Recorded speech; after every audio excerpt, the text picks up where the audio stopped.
Thomas "Tom" Mitchell stood at the entrance of his favorite local diner in coastal Newport, Rhode Island, his service dog Atlas keeping perfect pace beside him. At 42, Tom's weathered face and salt and pepper hair told stories of his 20 years in the Navy SEALs, while his measured movements spoke of both military precision and carefully managed pain. His service dog Atlas, a dignified black Labrador Retriever with gentle brown eyes, wore his service vest proudly, staying vigilant despite the peaceful morning atmosphere. The early November wind carried the scent of approaching snow, and Tom pulled his navy peacoat closer, his hand automatically reaching down to scratch behind Atlas's ears. The gesture wasn't just affection, it was a grounding technique his therapist had recommended. After 3 tours in Afghanistan and 2 in Iraq, Tom's battle hadn't ended when he returned home. The real war began in the quiet moments when memories of distant explosions and lost brothers in arms threatened to overwhelm him. Tom had earned his share of medals, including a Silver Star for valor under fire during a particularly harrowing mission in Kandahar. But none of those accolades helped with the invisible wounds he carried, the persistent ringing in his ears from too many close-range firefights, the constant hypervigilance that made even grocery shopping an exercise in tactical awareness, and the nightmares that Atlas helped him navigate through. These were his daily reality now. Atlas had come into his life 2 years ago, when the VA finally convinced Tom that accepting help wasn't a sign of weakness. The Labrador was specially trained to recognize signs of anxiety and post-traumatic stress, able to wake Tom from night terrors and guide him to quieter spaces when public places became overwhelming. More than just a service dog, Atlas had become Tom's anchor to civilian life, helping him rebuild relationships with his teenage daughter Emma and showing him that vulnerability could be a form of strength.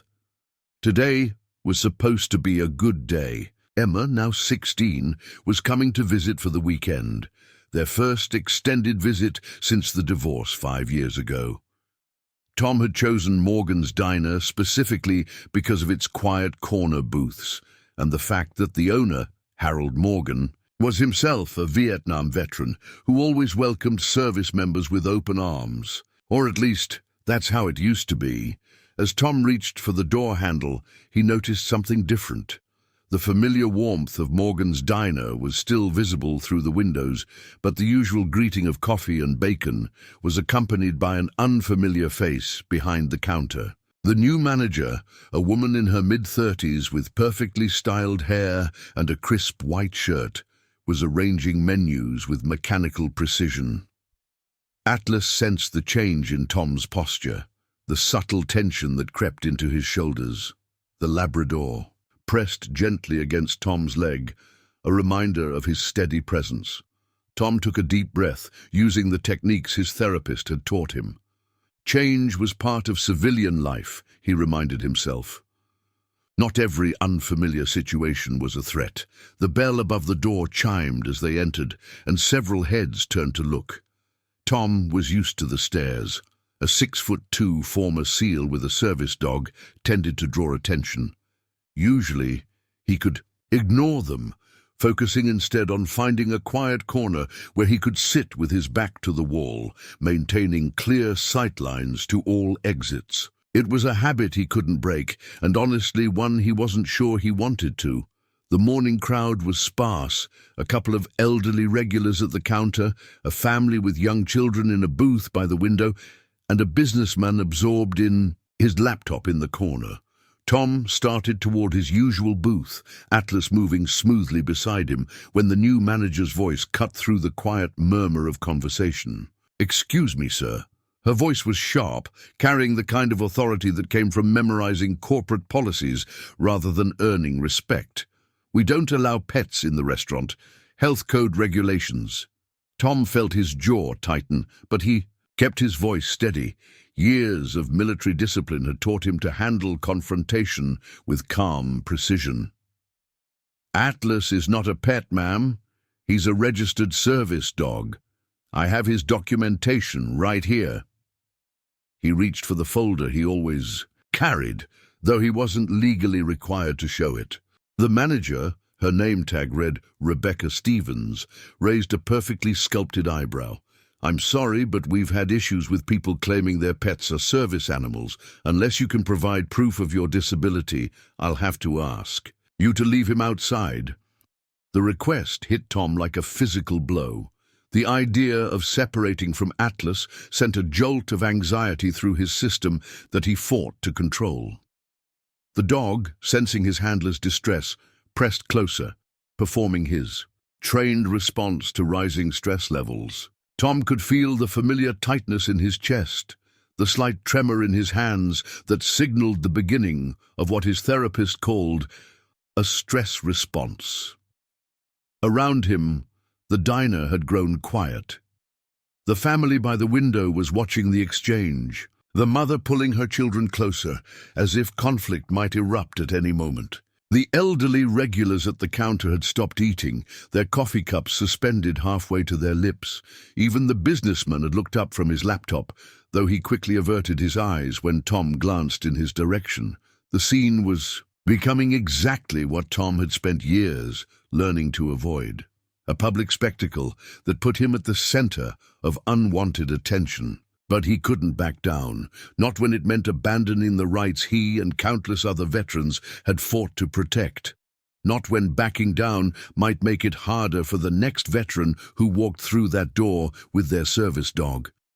"Ma'am," Tom began, his voice carrying the quiet authority that had once commanded SEAL teams through treacherous missions. "Under the Americans with Disabilities Act, Atlas has every right to be here. He's not just a companion, he's essential medical equipment." The words tasted bitter in his mouth. He hated having to justify Atlas's presence, to explain his own invisible wounds to strangers who couldn't possibly understand. The morning, light filtering through the diner's windows, had taken on a steely grey quality as clouds gathered outside. The weather forecast had predicted a severe nor'easter approaching the Rhode Island coast, and the changing barometric pressure made the old shoulder wound from Fallujah throb with a dull, persistent ache. Atlas, ever attentive, shifted his weight slightly, providing a stable point of contact against Tom's leg. Rebecca Stevens maintained her rigid posture behind the counter, her French manicured nails drumming an impatient rhythm on the laminated menu she held. "Sir, I understand you may have certain needs," she said, her voice dripping with condescension. "But I have a business to run. Other customers might be uncomfortable with a large dog in a dining establishment." The family by the window exchanged glances, the father shaking his head in apparent disapproval, though whether at Tom or the manager it wasn't clear. The two elderly regulars at the counter, both wearing Korean War veteran caps, were openly glaring at Rebecca. One of them, his gnarled hands wrapped around a coffee mug, muttered something that sounded like disgraceful under his breath. Tom felt the familiar tightening in his chest, intensifying. The fluorescent lights suddenly seemed too bright, the clatter of dishes from the kitchen too sharp. His combat-trained senses, already heightened by the confrontation, began cataloguing potential threats and escape routes, an old habit that had kept him alive in war zones, but now threatened to overwhelm him in what should have been a simple breakfast run. Atlas, sensing the spike in Tom's anxiety, performed one of his trained responses. The black lab gently pressed his head against Tom's hand, providing deep pressure therapy that helped anchor him to the present moment. The familiar weight and warmth of Atlas's fur under his fingers helped Tom regulate his breathing, pulling him back from the edge of a panic attack. "My daughter is coming to visit today," Tom said, fighting to keep his voice steady. "This diner, it's our place, has been since she was little." Harold Morgan understood that. He always made sure we had our corner booth. He gestured to the quiet spot where he and Emma had shared countless meals, where he'd listened to her stories about school and friends, trying to bridge the gap that his deployments and subsequent struggles had created between them. Rebecca's expression flickered slightly at the mention of Harold Morgan, but she quickly recovered her professional mask. Mr. Morgan retired last month. He sold the diner to a restaurant group, and I was brought in to modernize operations. We have new policies now. The words hit Tom like a physical blow. Harold's retirement explained the subtle changes he'd noticed.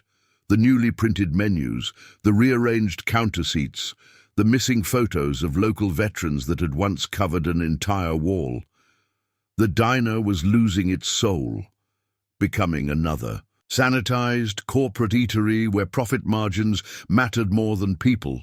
Outside, the first few snowflakes began to fall, dark clouds looming over the Newport harbor. The wind had picked up, rattling the diner's old windows with increasing intensity. The approaching storm seemed to mirror the tension building inside the restaurant, where other customers had stopped pretending not to watch the confrontation. The businessman in the corner had closed his laptop, his face showing a mix of discomfort and curiosity. The family by the window was gathering their things, the mother hurriedly wiping her children's faces with napkins while casting anxious glances at the deteriorating situation. The Korean War veterans at the counter, however, showed no signs of leaving. Instead, they had turned their stools to face the scene fully, their weathered faces set in expressions of grim solidarity. Tom felt the weight of their attention like a physical presence. He'd faced down insurgents in Ramadi and Taliban fighters in mountain passes, but this kind of confrontation, where the battle lines were drawn by bureaucracy and prejudice rather than bullets and IEDs, made him feel exposed in a way that in combat never had. Atlas remained steadfast beside him, a solid presence that kept Tom grounded even as memories of other conflicts threatened to surface. The lab's calm demeanor stood in sharp contrast to the growing tension in the diner, his trained professionalism a silent rebuke to anyone who might dismiss him as just a pet. The wind outside grew stronger, whistling through the small gaps in the diner's aging window frames. A plastic trash can tumbled past on the sidewalk, and the neon open sign flickered uncertainly. The storm was arriving faster than predicted, but Tom stood his ground, Atlas at his side, facing down this small-minded opposition with the same determination that had carried him through far worse situations. Rebecca's hand moved toward the phone on the counter, her intentions clear. "Sir, if you won't comply with our policies, I'll have to call the authorities." The threat hung in the air like the static electricity building outside, charged and dangerous. Tom felt his military training kick in, not in aggression, but in strategic assessment. De-escalation had been as much a part of his missions as combat.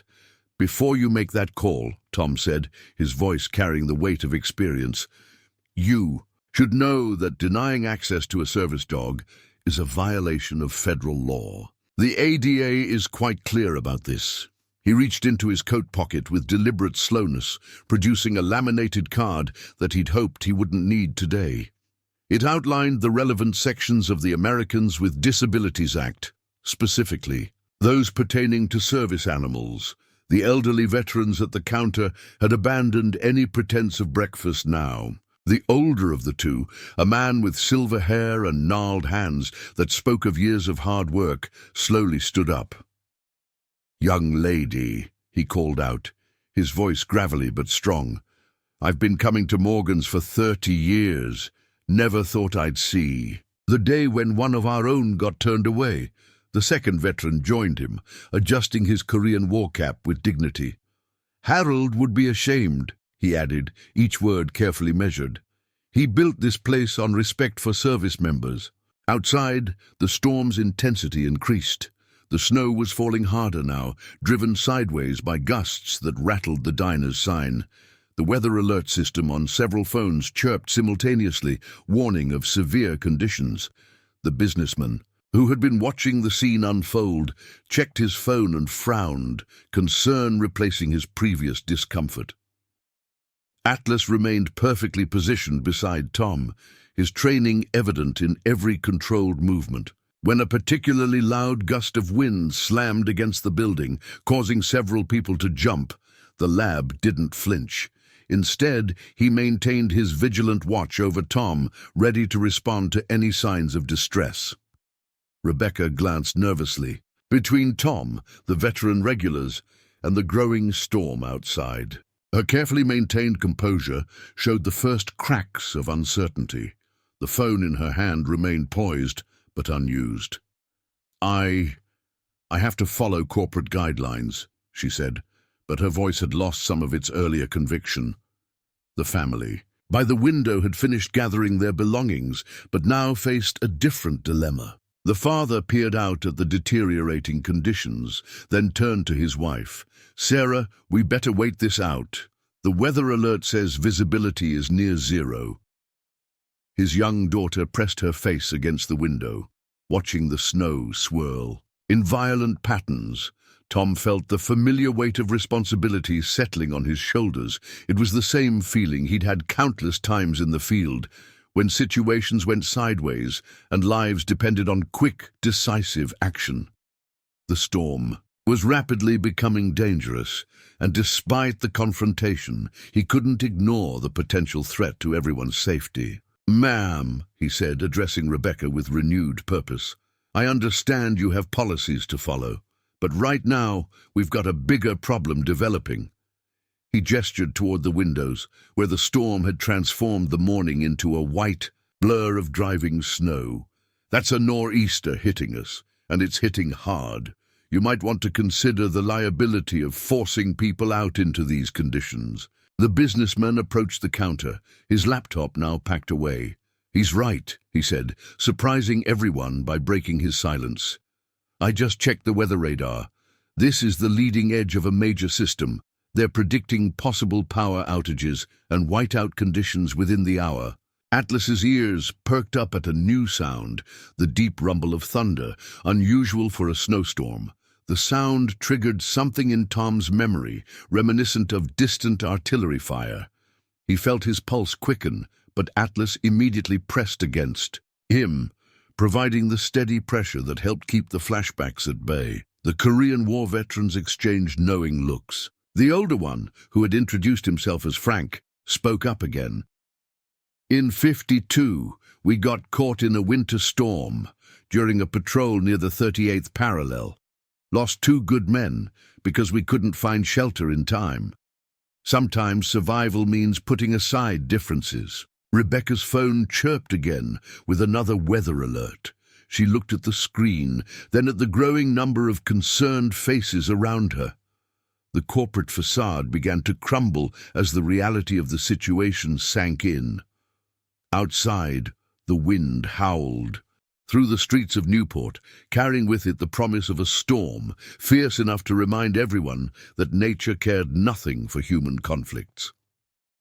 Tom watched as the manager's expression shifted from bureaucratic obstinance to genuine concern. He recognized the look. It was the same one he'd seen on countless faces in crisis situations when people finally realized that their normal rules and routines had to give way to more pressing realities. Atlas, ever attuned to the changing dynamics, maintained his professional demeanor, a living example of the training and discipline that made him so much more than just a pet. A transformer across the street exploded in a shower of blue sparks, making everyone in the diner jump.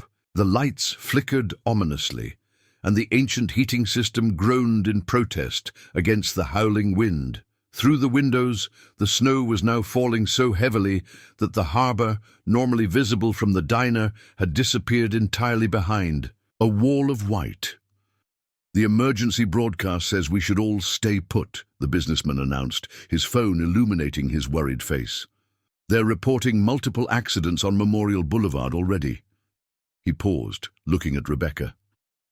"The police are advising all businesses to shelter their current customers in place." Tom felt Atlas press against his leg more firmly, a trained response to the sudden tension in his body.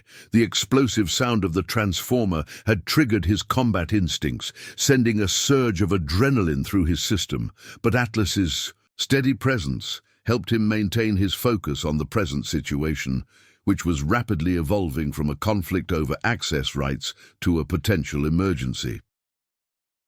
Rebecca stood frozen behind the counter, her perfectly manicured hands gripping the edge so tightly her knuckles had turned white.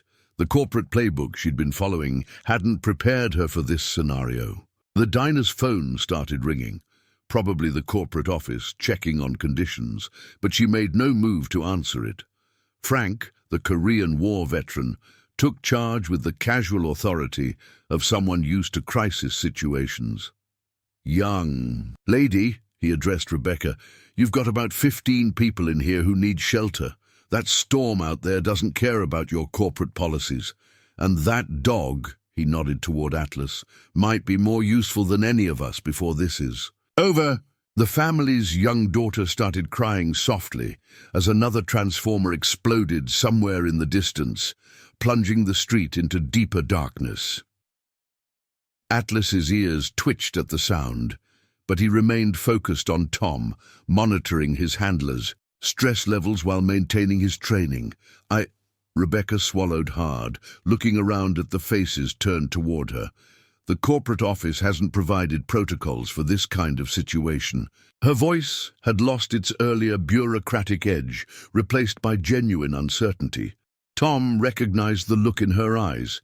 He'd seen it in young recruits during their first real crisis. It was the moment when training collided with reality, when the neat rules and procedures suddenly seemed inadequate for the chaos of the real world.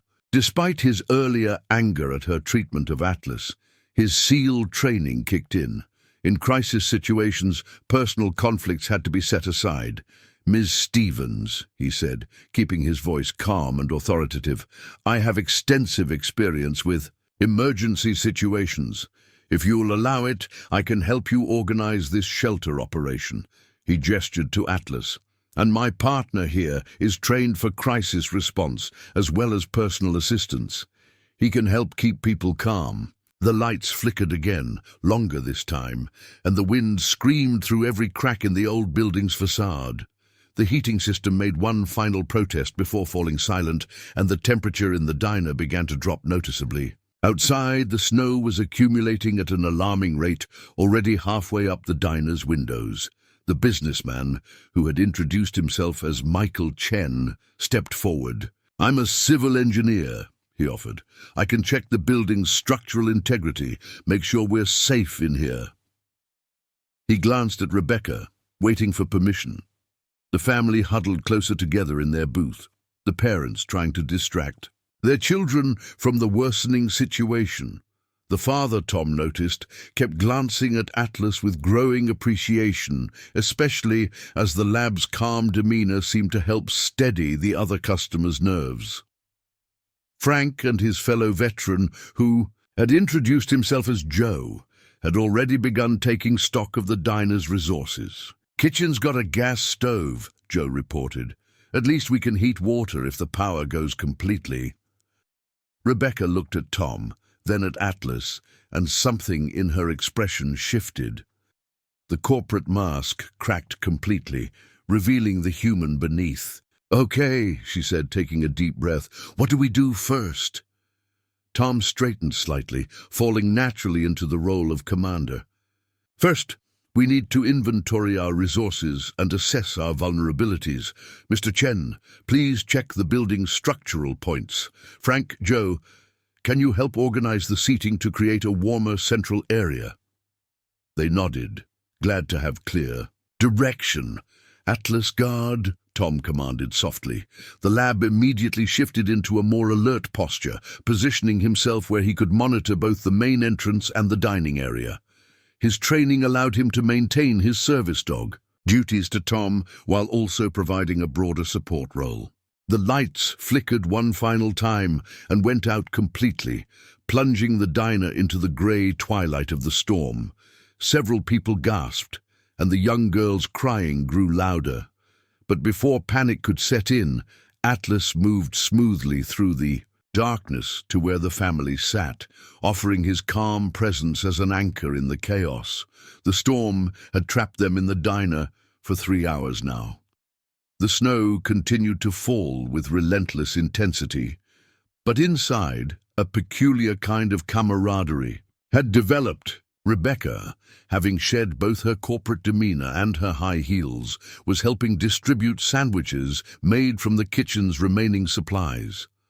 Tom noticed how she kept glancing at Atlas with a mixture of admiration and lingering shame. "I never knew," she said quietly, joining Tom at his observation post near the door. "About service dogs, I mean. The training, the intelligence." She watched as Atlas moved between the gathered people, offering comfort where needed, maintaining his vigilance while adapting to the situation.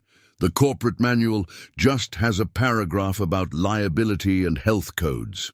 Tom was about to respond when Atlas's head suddenly snapped toward the kitchen.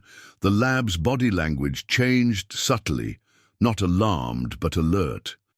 A moment later, Tom smelled it too. Gas. His military training kicked in immediately. "Everyone, away from the kitchen," he commanded, his voice carrying the authority of countless combat missions. "Mr. Chen, we need your expertise." The civil engineer was already moving, his face serious. The old gas lines might have been stressed by the building's movement in the wind, he explained as he headed toward the kitchen. Atlas, without being commanded, positioned himself between the kitchen door and the gathered civilians, creating a safety barrier.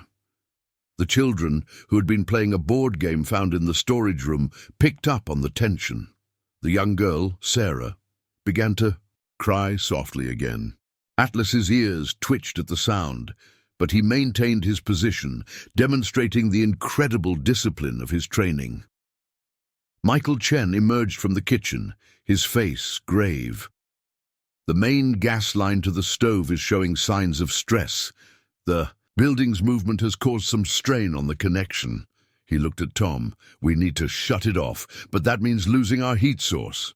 The temperature outside had dropped to near zero, and without the gas stove's heat, the diner would quickly become dangerously cold. Tom had seen hypothermia during winter training exercises. It was not a threat to take lightly. "How long before the line becomes critical?" he asked. "Hard to say. Could be hours, could be minutes." Michael wiped his brow. "But we can't risk an explosion." Martha Watson, still wrapped in blankets but much stronger now, spoke up.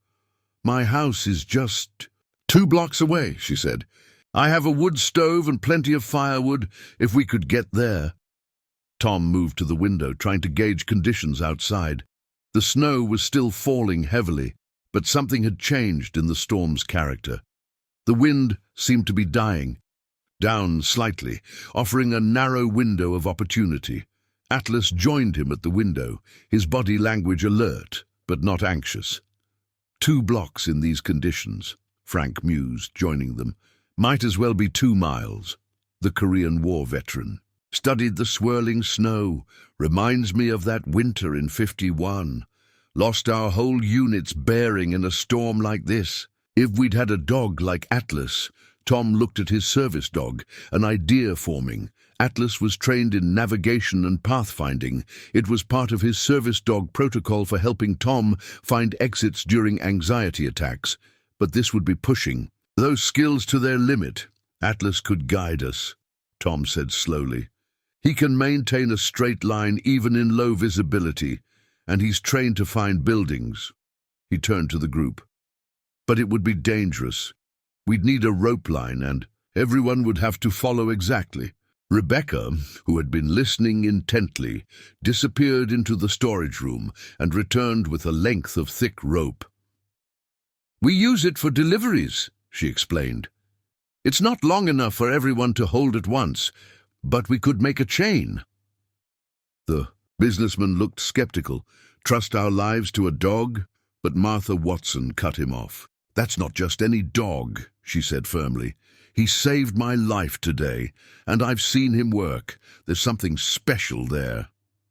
Tom knelt beside Atlas, checking his service vest and running his hands through the lab's fur, checking for any signs of fatigue or stress. The dog met his gaze with steady brown eyes, alert and ready. This wasn't what Atlas had been specifically trained for, but Tom had learned that good service dogs could adapt their training to new situations. "We need to decide quickly," Michael Chen said, glancing toward the kitchen. "That gas line isn't getting any more stable." The family huddled together, discussing in whispers. Frank and Joe were already preparing, putting on their Korean War veteran caps as if heading into battle. Martha Watson stood shakily but determinedly, still wrapped in her blanket. Rebecca looked at Tom and Atlas, her earlier prejudice completely forgotten. "I trust them," she said simply. "Both of them." The young girl, Sarah, had stopped crying and was watching Atlas with complete confidence. "The dog will save us," she announced with childish certainty. "He's a hero dog."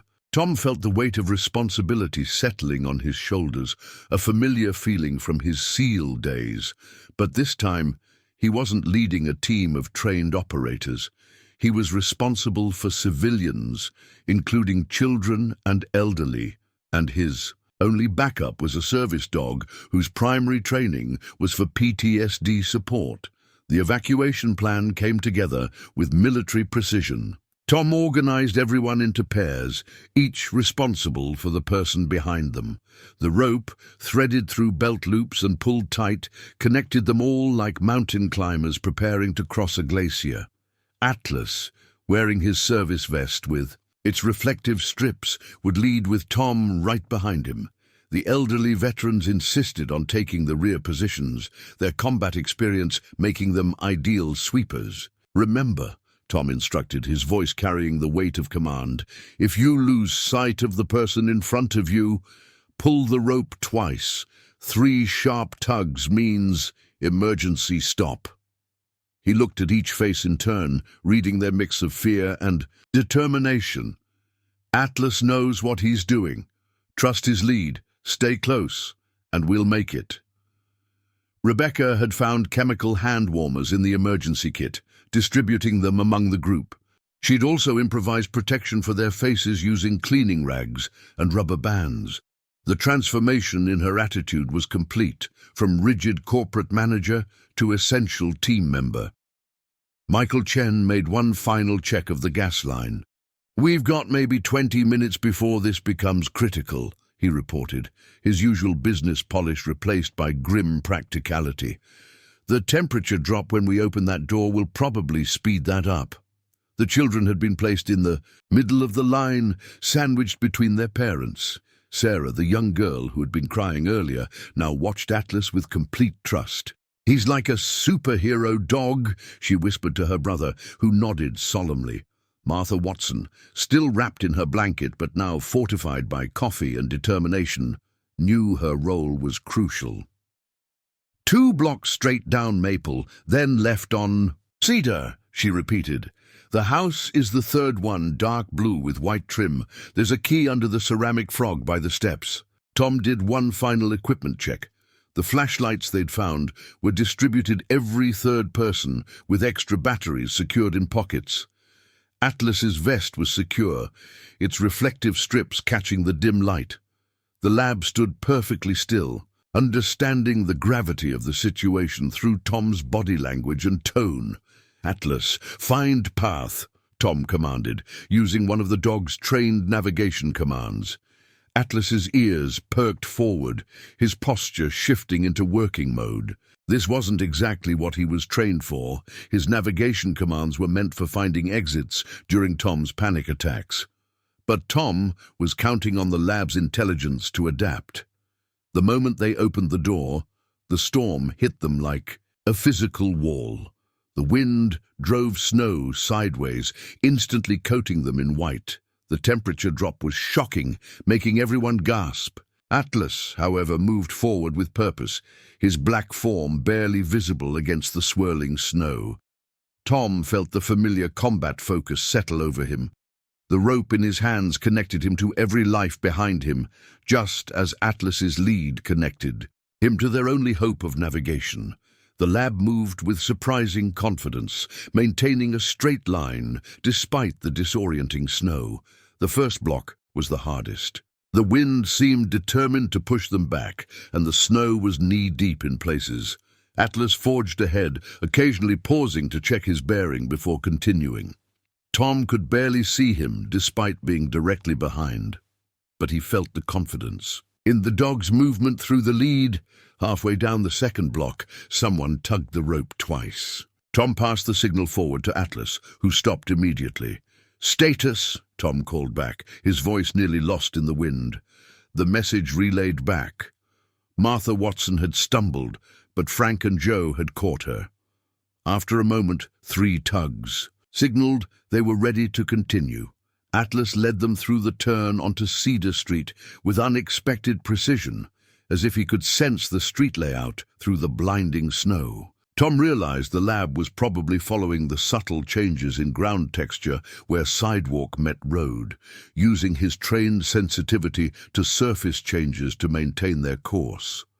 The little girl's voice carried forward suddenly, surprisingly cheerful despite the conditions. "Look, he's glowing." The reflective strips on Atlas's vest were catching what little light penetrated the storm, creating an almost ethereal effect in the swirling snow. The observation seemed to lift everyone's spirits. Their guide had become a beacon.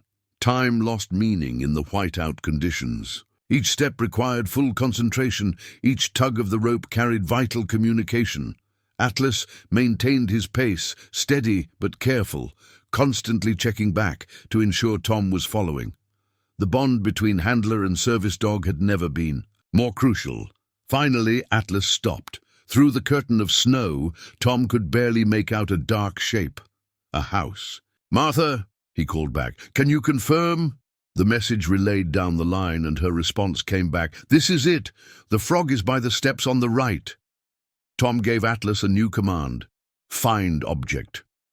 The lab moved forward methodically, nose working despite the snow. Within seconds, he was pawing gently at a snow-covered mound. Tom brushed it away, revealing a ceramic frog. The key was exactly where Martha had said it would be. The group had made it, guided through a blinding storm by a service dog whose primary training was for PTSD support. As they huddled on Martha's porch, stamping snow from their boots, Tom heard Rebecca's voice, thick with emotion.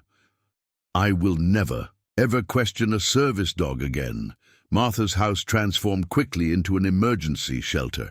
The wood stove in the living room, once lit, began pushing back the bone-deep cold they'd all carried in with them. Atlas shook the snow from his fur and immediately began a methodical inspection of the new space, a behavior ingrained in his service dog training. Even in this unfamiliar environment, he remained focused on his duties, regularly checking back with Tom.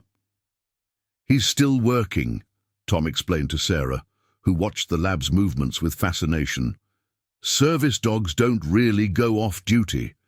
They're always monitoring their environment and their handler." The young girl nodded solemnly, her earlier fear of the storm replaced by admiration for Atlas. Frank and Joe, the Korean War veterans, had taken charge of the wood stove, their experienced hands quickly building the fire to maximum efficiency. "Reminds me of the winter of '51, Frank said, arranging logs with practiced care. "Holed up in a farmer's house, near the 38th parallel. Sometimes survival depends on strangers becoming family." Rebecca had found Martha's kitchen and was taking inventory of supplies. The transformation in her demeanor was striking. Gone was every trace of the corporate manager who had tried to bar Atlas from the diner. She moved with purpose now, organizing resources just as she had seen Tom do earlier. "We have enough. Food for several days," she reported, her voice carrying a new note of confidence. "And Martha's generator should power the essentials if we need it." She paused, watching Atlas guide Tom away from a loose floorboard he hadn't noticed. I owe both of you an apology." Tom waved off her words. You followed what you were taught. What matters is learning and adapting. Atlas, hearing the conversation, turned serious, pressed against Tom's leg, a trained response to potential emotional stress. The gesture wasn't lost on Rebecca, whose eyes filled with sudden tears. But I was so wrong, she insisted. If I had succeeded in keeping Atlas out of the diner... She didn't finish the thought. They all knew what could have happened. Martha Watson might have frozen to death in the storm, and the gas leak could have turned tragic. Michael Chen, who had been checking the structural integrity of Martha's house, joined the conversation. I was skeptical too, he admitted, when you said a dog would lead us through the storm, but I've never seen anything like it. The precision, the focus. He shook his head in wonder. It's more than training. It's like he understood the stakes. The businessman's words were interrupted by a commotion from the children. They had found Martha's cat, a plump orange tabby who had been hiding under a bed upstairs. The cat took one look at Atlas and arched its back, but the lab merely glanced at it and maintained his position by Tom. His training allowed him to ignore potential distractions, even in high-stress situations. That's remarkable, Martha said, watching the interaction. Most dogs would at least react, but he's so focused on his job. She reached down to pet her cat, who was still eyeing Atlas suspiciously. Makes me ashamed of how quick we are to judge, doesn't it? The storm continued to rage outside, but inside the house, a different kind of atmosphere had developed. The shared experience had broken down barriers that normally separated people in everyday life. The businessman sat sharing coffee with the Korean War veterans, listening intently to their stories. The children had overcome their fear and were now taking turns reading books they'd found on Martha's shelves, with Atlas lying calmly nearby, still alert but providing a sense of security. Tom watched it all with the tactical awareness that never quite left him, but for once his hypervigilance was quieter. Atlas's presence, combined with the genuine human connections forming around him, helped keep his PTSD at bay.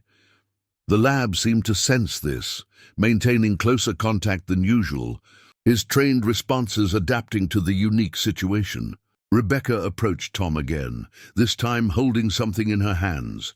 It was the corporate policy manual she'd had in her purse. "I've been thinking," she said, her voice firm. "When this is over, I'm going to write to corporate. This needs to change." She opened the manual to the section on animals in the restaurant, a single paragraph focused entirely on restrictions and liability. "They need to understand what service dogs really are," she continued.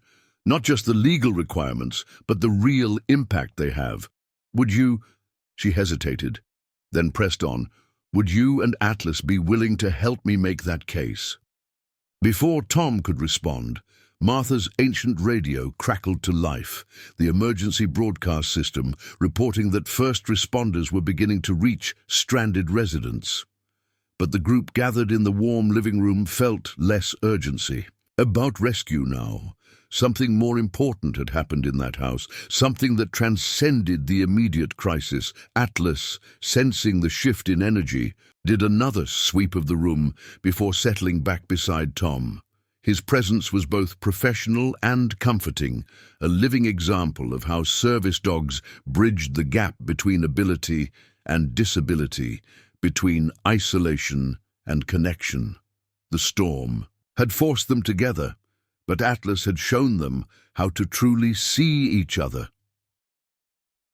The news coverage began the next day, as the storm's aftermath turned Newport into a landscape of snow and stories. Local reporters, drawn by social media posts from Michael Chen and the family, descended on Martha's house, eager to tell the tale of a service dog who had guided a group of strangers to safety.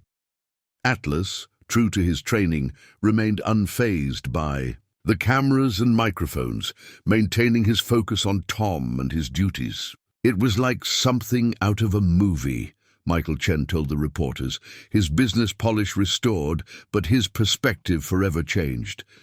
This dog led us through a blizzard with military precision. But what's more remarkable is how he transformed our understanding of what service dogs really are.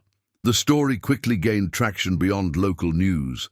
National networks picked up the tale, drawn to the compelling narrative of a former Navy SEAL and his service dog saving lives in an unexpected way. Rebecca's interview, in particular, struck a chord with viewers.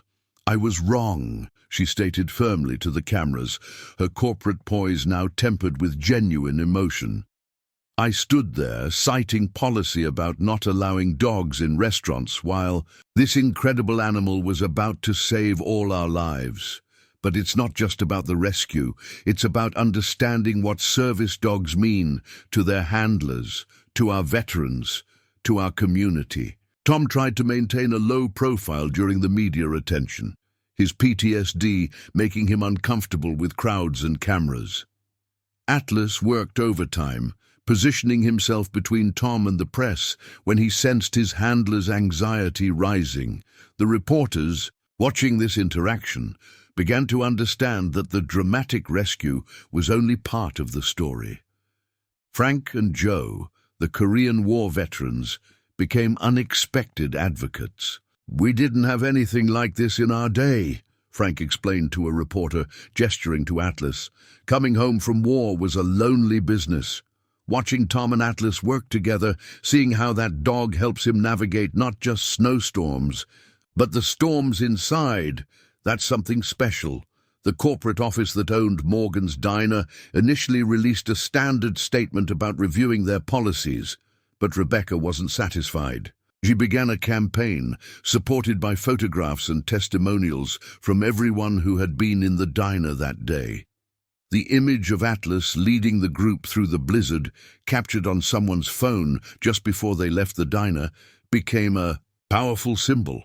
Martha Watson's living room became an unlikely meeting place for their group in the days following the storm. The bonds forged during those intense hours proved lasting. The children would come to visit Atlas, who maintained his professional demeanor while somehow managing to make them feel special. Sarah, the young girl who had been so afraid during the storm, started telling everyone she wanted to train service dogs when she grew up. Local veterans groups took notice, and soon Tom found himself reluctantly agreeing to speak at events about the importance of service dogs. Atlas's profound impact on his life had always been personal, but now he saw an opportunity to help others understand. At these talks, Atlas would demonstrate some of his training, showing how he could guide Tom to exits, provide deep pressure therapy during anxiety attacks, and maintain constant awareness of his handler's needs. "A service dog isn't just a trained animal," Tom would explain to audiences. "They're a lifeline, a partner, a constant support system.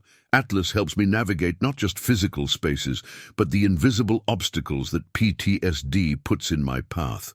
What happened during the storm was extraordinary, but in many ways, it's just an extension of what he does for me every day. Rebecca's campaign gained momentum. She compiled a comprehensive proposal for new corporate policies regarding service animals, including training programs for staff and educational materials for customers. The story of Atlas's heroism opened doors that had previously been closed, making executives and policymakers take notice. 1 month after the storm, the corporate office announced a complete overhaul of their service animal policies. Rebecca was promoted to regional trainer, specifically to implement new guidelines across all their restaurants. The manual she had once wielded like a shield was replaced with a comprehensive guide that included real stories of service dogs and their handlers. The family from the diner became regular visitors to Tom and Atlas.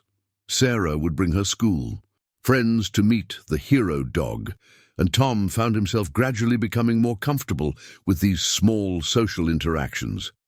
Atlas adapted to each situation, maintaining his service dog duties while accommodating the positive attention that helped his handler connect with the community.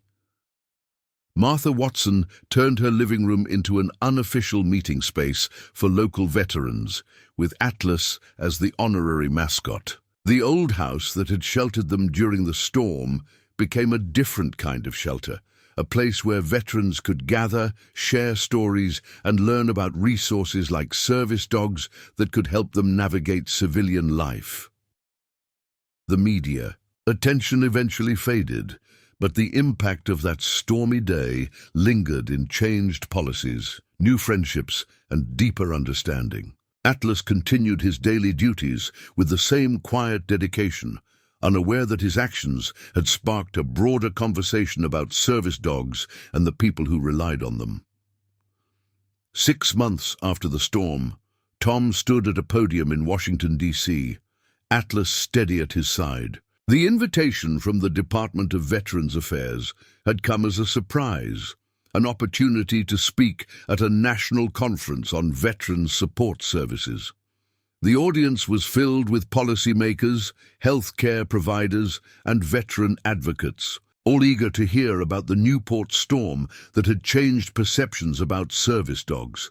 Atlas wasn't trained for Arctic rescue missions, Tom began, his voice carrying the quiet authority that had guided their group through the blizzard. He was trained to help me navigate the aftermath of war, but what happened that day showed us something important. The incredible adaptability and intelligence of these animals goes far beyond their specific training. The conference hall was silent as Tom recounted their story. Atlas, ever vigilant, maintained his service position while occasionally scanning the crowd, his training evident in every controlled movement. Rebecca sat in the front row, now representing her company's new national initiative on service animal accommodation. Besides her sat Martha Watson, Frank, and Joe, who had become unofficial ambassadors for veteran support programs. The real story isn't about a dramatic rescue, Tom continued. It's about understanding that service dogs are more than just animals with special training. They're a vital link that helps many veterans reconnect with the world. Atlas, sensing a slight tremor in Tom's voice, pressed against his leg, the same calming gesture that had helped him through countless difficult moments. As Tom spoke, slides showed the transformation that had followed their story. Morgan's Diner had become a model for service dog accommodation, with Rebecca's new training program being adopted by restaurant chains across the country. The images of Atlas leading their group through the storm had become part of service dog advocacy campaigns, helping change public perception and policy. Michael Chen, who had also flown in for the conference, took the stage next. The businessman had become an unexpected ally, using his corporate connections to promote service dog awareness in the private sector. What I witnessed that day changed my understanding completely, he told the audience. This wasn't just about following ADA guidelines. It was about recognizing the profound impact these dogs have on their handlers' lives. The conference organizers had arranged for several service dog training organizations to attend. In the exhibition hall, demonstrations showed the various ways these dogs helped veterans cope with PTSD, mobility issues, and other service-related challenges. Atlas's story had helped highlight the sophisticated training and capabilities of service dogs, leading to increased support for training programs. Sarah, the young girl from the storm, had made good on her promise to learn about service dogs. She and her family had started volunteering at a local service dog training center, and she'd written a children's book about Atlas's adventure that was being used to teach kids about service animals. Tom kept a copy in his office, though he still found the attention somewhat uncomfortable. Martha Watson's house had officially become a veterans support center named Atlas House in honor of the dog who had led them there. The old living room where they had sheltered from the storm now hosted weekly meetings for veterans and their families, with Atlas making regular appearances that helped other veterans consider service dogs for themselves. The corporate office. that had once prioritized liability concerns over accommodation had undergone a complete transformation. Rebecca's training program had expanded into a comprehensive initiative that included partnerships with veteran organizations and service dog training facilities. The story of Atlas and the Newport storm was now part of their standard employee. Training Frank and Joe, the Korean War veterans, had become passionate advocates for service dog programs. Their perspective as veterans from an era before such support was available added weight to their arguments for expanding access and funding. "We lost too many good people to the invisible wounds of war," Frank often said. "If we'd had resources, like service dogs back then, things might have been different." As Tom concluded his speech, Atlas stood and gave a subtle indication he had detected rising anxiety in his handler. The dog's professional response, visible to the entire audience, drove home the message more powerfully than any words could. This was the real work of service dogs, the constant quiet support that helped their handlers navigate daily challenges. The Department of Veterans Affairs announced new initiatives that day, expanding support for service dog training programs and improving access to these vital resources for veterans. Tom's story had helped bridge the gap between policy and reality, showing how service dogs could adapt and respond to both routine challenges and extraordinary circumstances. After the conference, Tom and Atlas returned to their quiet life in Newport. The diner, now under Rebecca's regional management, had become a model for service dog accommodation, its walls displaying photos and stories of working dogs and their handlers. The corner booth where Tom had once faced discrimination had been dedicated as a reserved space for veterans and their service animals. Atlas continued his daily duties with the same quiet dedication, unaffected by his fame. For him, leading a group through a blizzard was no different from helping Tom through a crowded store or waking him from a nightmare. It was all part of his unwavering commitment to his handler. As Tom often said, it wasn't about heroics. It was about the profound bond between a service dog and the person they were trained to support. 1 year after the storm, Atlas House hosted a special reunion. The weather was significantly different from that fateful day, a warm New England summer afternoon with sunlight streaming through Martha's living room windows. Everyone from the diner had returned, along with new faces drawn by the ripple effects of their story. Atlas, his service vest as pristine as ever, maintained his professional demeanor while welcoming familiar faces. "It's hard to believe it's been a year," Rebecca said, now wearing a new badge that identified her as Regional Director of Accessibility Services. She watched Atlas guide Tom through the crowded room, creating space when he sensed his handler's anxiety rising. "Everything has changed, hasn't it?" The changes were evident everywhere they looked.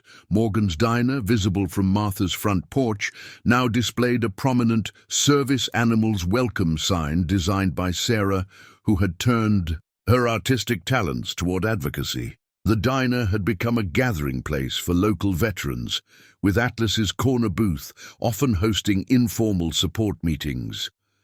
Michael Chen arrived late, apologizing as he rushed in with a thick folder under his arm. "Just finished another corporate training session," he explained.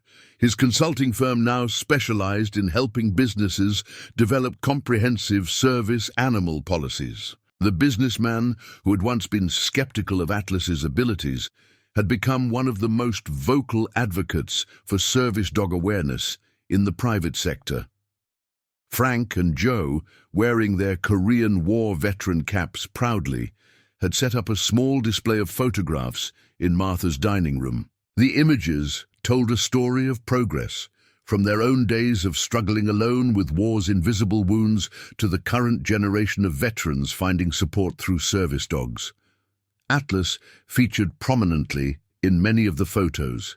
His story, having inspired several local veterans to seek service dog partnerships. Sarah, now a year older and more passionate than ever about service dogs, had brought her latest project to share. She'd started a school club dedicated to educating students about service animals, and her children's book about Atlas had been picked up by a major publisher.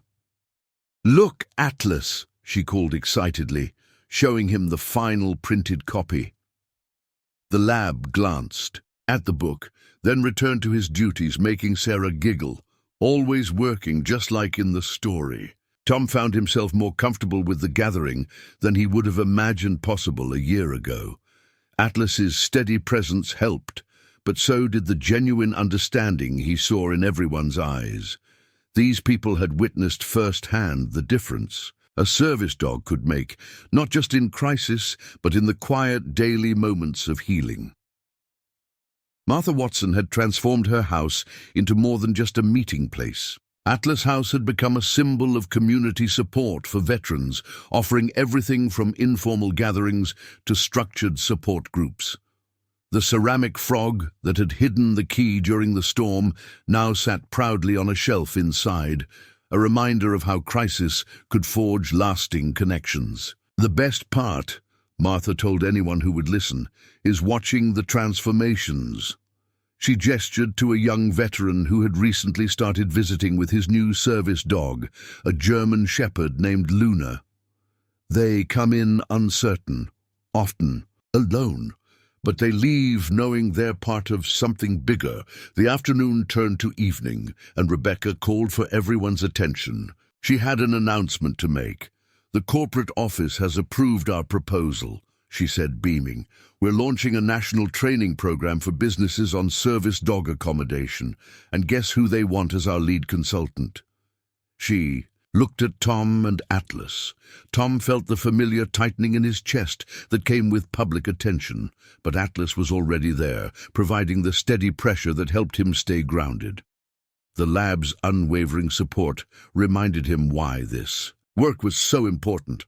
"I'll do it," he said quietly, surprising himself. A year ago he would have declined immediately. But Atlas had shown him that sometimes the best way to heal was to help others understand. The lab's tail wagged slightly, a rare break from his professional demeanor that made everyone smile. As the reunion continued, Frank pulled Tom aside. "You know what the real miracle is?" the Korean War veteran asked, watching the room full of people brought together by a storm and a service dog.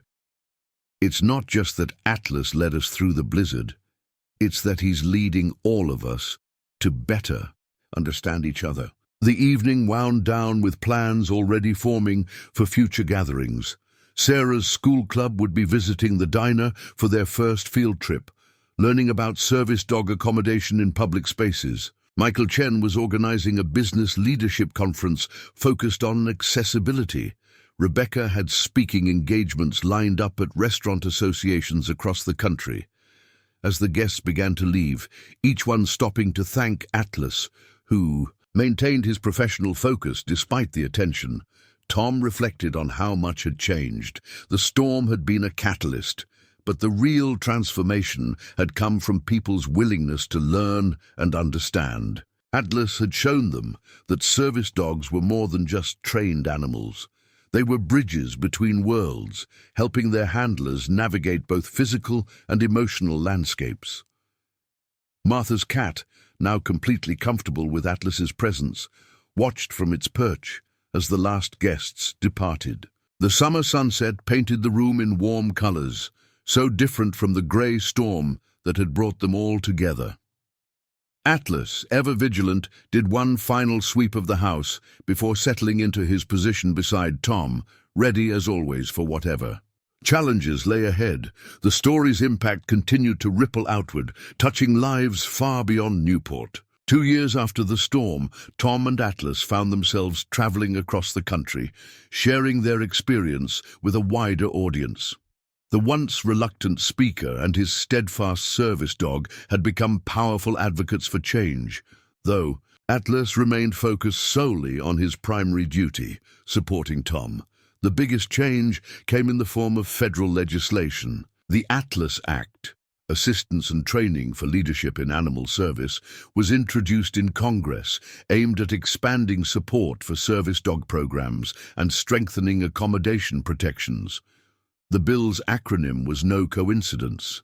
Staffers had specifically named it after the lab, whose story had captured national attention. Rebecca had advanced to a national position, overseeing service animal accommodation policies for multiple restaurant chains. The training program she'd developed, inspired by her experience during the storm, had become an industry standard. "It all started with a mistake," she often said during training sessions. But Atlas showed us how to turn that mistake into a mission. Sarah, now in high school, had started a nationwide youth program called Atlas's Allies, educating young people about service dogs and disability rights. Her children's book had spawned a series, each one teaching kids about different aspects of service animals and respect for handlers. Atlas, ever professional, attended book readings when Tom felt up to it, demonstrating the quiet dignity that had made him such a compelling figure. Martha Watson's Atlas House had inspired similar centers across the country. The model of combining veteran support services with service dog education had proven remarkably effective. The ceramic frog that had hidden the key during the storm had been replicated hundreds of times. Each new center had its own frog, symbolizing the shelter and hope these spaces provided. Frank and Joe, despite their advancing years, continued their advocacy work with unwavering dedication. They'd started a program connecting older veterans with younger ones, using their experience to help bridge the generational gap. Atlas showed us that healing doesn't have an expiration date, Frank would say, his Korean War veteran's cap now accompanied by an Atlas's Allies pin. Michael Chen had transformed his business consulting practice to focus entirely on accessibility and accommodation. His corporate clients now included some of the largest companies in America, all learning the lessons that a stormy day in Newport had taught. "It's not just about compliance," he would tell executives. "It's about understanding the profound impact these partnerships have on people's lives." The diner had become something of a pilgrimage site for service dog handlers and advocates. Rebecca had helped implement a training kitchen where new service dog teams could practice restaurant scenarios in a supportive environment. Atlas's Corner booth remained reserved for veterans, its walls now covered with photos and stories of service dogs who had changed lives in their own unique ways. Tom still struggled with PTSD, still had days when the world felt too loud and too close. But Atlas remained his constant companion, adapting his trained responses to each challenge. The lab had aged slightly, touches of grey appearing around. His muzzle, but his dedication never wavered. If anything, their bond had deepened through their shared experiences as reluctant public figures. The Department of Veterans Affairs had implemented new protocols for service dog evaluation and support, many based on observations of Atlas's adaptability during the storm. Research programs studied the ways service dogs could be trained to handle unexpected situations while maintaining their primary support duties.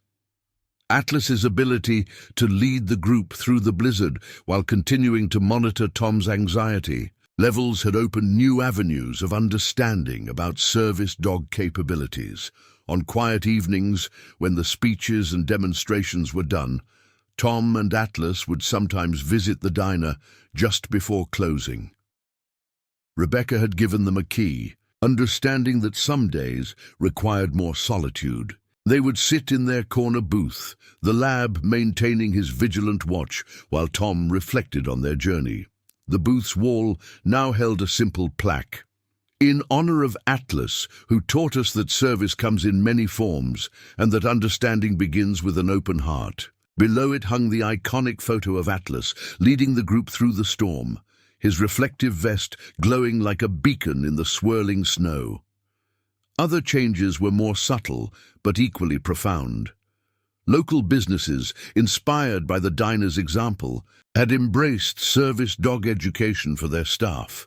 Schools incorporated lessons about service animals into their curricula, often using Sarah's books as guides. The Newport Police Department had established a special unit trained in service dog accommodation, ensuring that handlers and their dogs were treated with appropriate respect and understanding.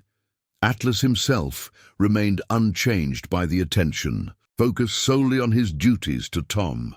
Whether they were speaking to Congress or sitting quietly in their corner booth, the lab's dedication never wavered. He was, first and last, a service dog, and his partnership with Tom remained the center of his world. As another winter approached, the lessons of that stormy day continued to resonate. The story of a service dog who led strangers to safety had become something larger, a catalyst for understanding, a bridge between communities, and a reminder that sometimes the most profound changes come from simply being open to seeing things differently. Atlas's legacy lived on in changed policies, educated communities, and strengthened support for service dog programs. But perhaps his greatest impact was in the quiet moments, when a veteran considering a service dog saw him working with Tom, or when a business owner recognized the importance of genuine accommodation rather than mere compliance.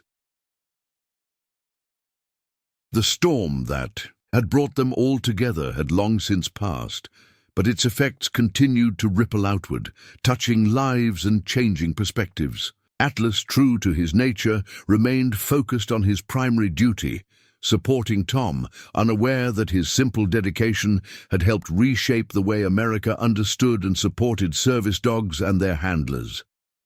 5 years after the storm, Atlas's story found new life in an unexpected way. A documentary filmmaker had discovered the viral videos of their journey and saw something deeper than just a dramatic rescue. The resulting film, More Than a Dog, premiered at a small theater in Newport, with Tom and Atlas attending a private screening before its wider release. The documentary captured not just the events of that stormy day, but the profound ripple effects that had transformed communities across America. Through interviews with everyone involved, from Rebecca to the Korean War veterans, the film revealed how a single act of discrimination had ultimately led to a nationwide movement for understanding and acceptance. Tom watched from the back of the theater, Atlas steady beside him as always, the lab now showing more grey around his muzzle but still maintaining his impeccable service dog composure, remained focused on his handler even as his own image played on the screen. The years had deepened their bond, each challenge and triumph strengthening the connection between veteran and service dog. Rebecca, now a nationally recognized expert in service animal accommodation, had helped organize the screening. Her journey from corporate enforcer to passionate advocate was featured prominently in the film. "I remember standing there with that policy manual," she said in her interview, "thinking I was protecting my business. Atlas taught me that sometimes the best protection comes from opening our doors, not closing them."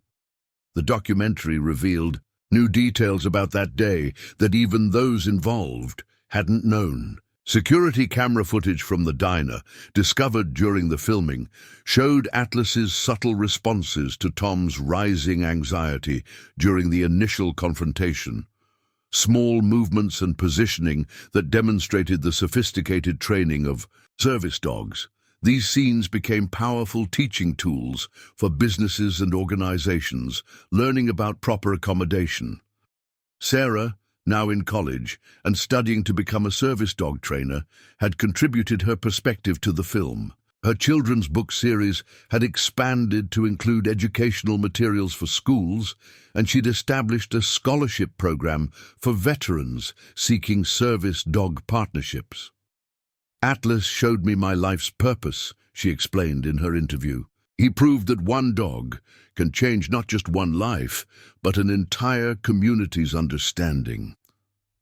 Martha Watson's Atlas House had become the model for a national network of veteran support centers. The documentary showed how the concept had spread, with similar houses opening in cities across the country. Each one maintained the tradition of the ceramic frog by the door, and each one told Atlas's story to newcomers, helping veterans understand the potential impact of service dog partnerships.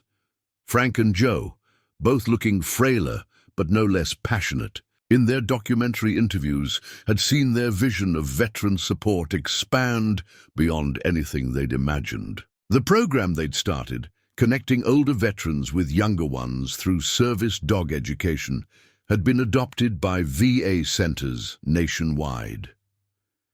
In Korea, we learned that survival depends on the man next to you, Frank said in the film.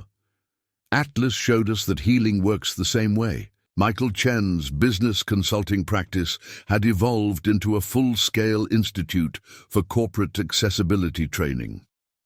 The documentary featured several major companies that had transformed their service animal policies after working with him. "We're not just teaching compliance," he explained in his segment. "We're teaching companies to recognize the human element in accommodation." Atlas and Tom showed us that it's about partnerships, not just policies. The film also explored the scientific impact of Atlas's story. Researchers studying service dog training had been particularly interested in how Atlas adapted his PTSD support skills to crisis management during the storm. This had led to new training protocols that helped service dogs maintain their primary support duties while responding to unexpected situations. The documentary included interviews with trainers who had incorporated these lessons into their programs. Tom's own journey was handled with sensitivity in the film. Through careful editing and respectful storytelling, the documentary showed how his initial reluctance to be in the public eye had gradually transformed into a measured advocacy role. Atlas was shown accompanying him through various speaking engagements and training sessions, always maintaining his professional focus despite increasing public recognition. The diner featured prominently in the documentary's present-day scenes. Now a celebrated model for service dog accommodation, it had become a training site for other businesses learning to welcome service animals properly. The corner booth, still reserved for veterans and their service dogs, had its own segment in the film, showing how it had become a symbol of transformation and understanding. Perhaps the most powerful moments in the documentary were the quiet ones.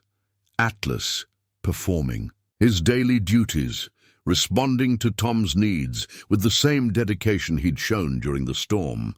These scenes demonstrated that heroic actions were really just extensions of the unwavering support service dogs provided every day. The film also revealed the broader legislative impact of their story. The Atlas Act had inspired similar legislation in other countries, and international service dog organizations had begun incorporating lessons from Atlas's experience into their training programs. The documentary showed how a local conflict over restaurant access had ultimately influenced global conversations about service animal accommodation.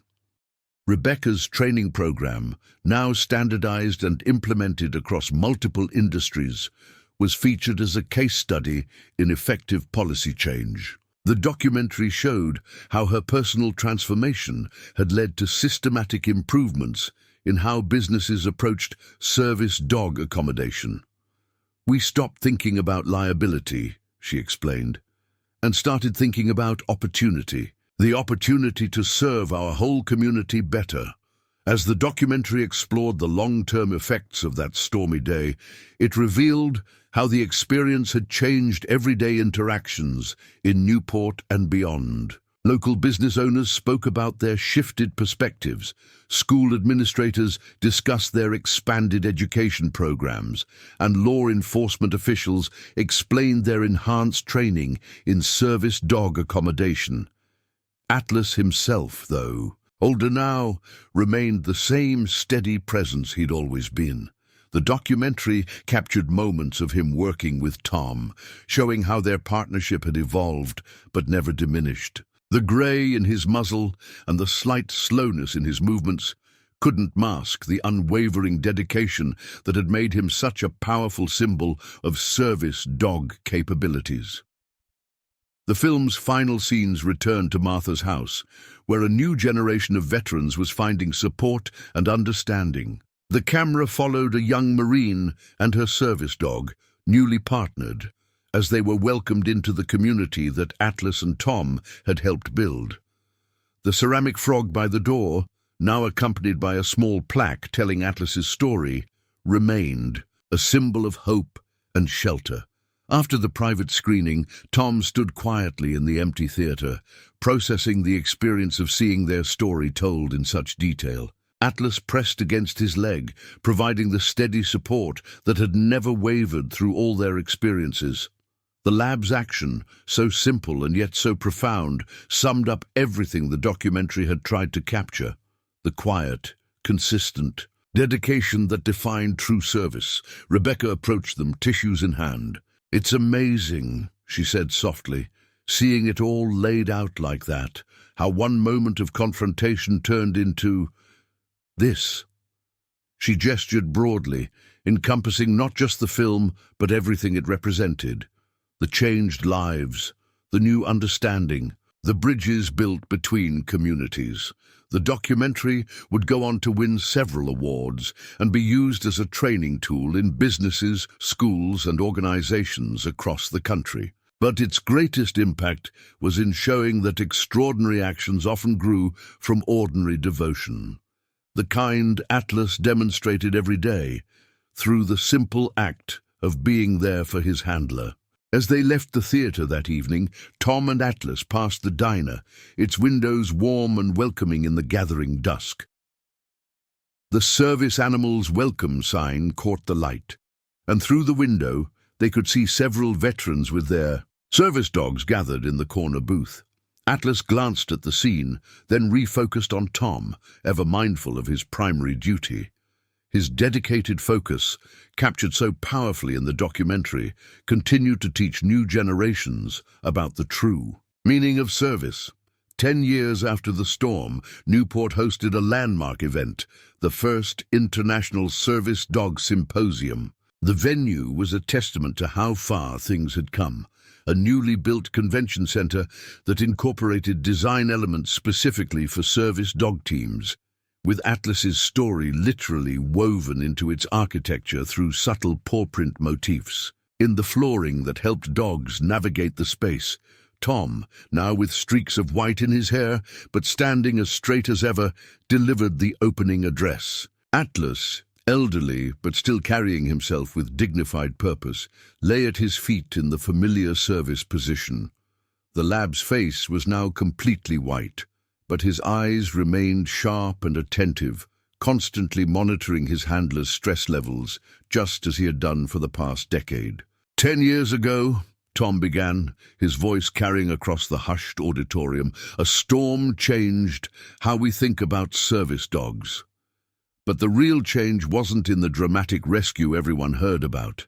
It was in the quiet moments that followed, the gradual transformation of minds and hearts that turned a single incident into a movement. The symposium brought together service dog trainers, handlers, researchers, and advocates from around the world.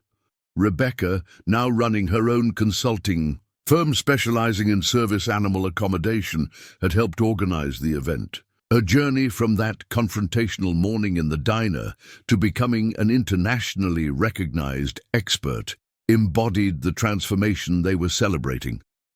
The main exhibition hall featured a special display dedicated to Atlas's legacy. Photos, news clippings, and interactive exhibits told the story of that stormy day and its aftermath. But more importantly, they showed how that event had sparked a revolution in service dog training and accommodation. The ceramic frog from Martha's house had been replicated as the symposium symbol, appearing on badges and banners throughout the venue. Sarah, now a certified service dog trainer herself, led a panel discussion on next-generation training techniques. Her program, developed from studying Atlas's adaptability during the storm, had introduced new protocols for training service dogs to maintain their primary support duties while handling unexpected situations. Atlas showed us that service dogs are capable of so much more than we initially thought, she explained to the packed room. The key is understanding how to build on their core training without compromising their essential support functions. Frank had passed away the previous year, but Joe represented their generation at the symposium, sharing the perspective of veterans who had served before service dogs were common. A special memorial session honored Frank's contributions to veteran support, featuring the program he and Joe had developed for connecting older veterans with younger ones through service dog education.